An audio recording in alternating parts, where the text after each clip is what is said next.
একাধিক গুম খুনের মামলা জিয়াউলের বিষয় শুরু, তারেক রহমানের সঙ্গে বারাদুল্লি জোটের সমন্বয়কদের সাক্ষাৎ এবং এমন কিছু করছি না যে পরবর্তী সরকার এসে উল্টোপাল্টা করে দিতে হবে,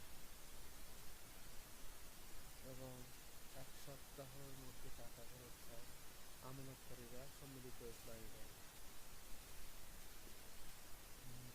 চলতি অর্থবছরে জিডিপি প্রবৃদ্ধি হবে 4.6, পূর্বাভাস বিশ্বব্যাংক বলছিল।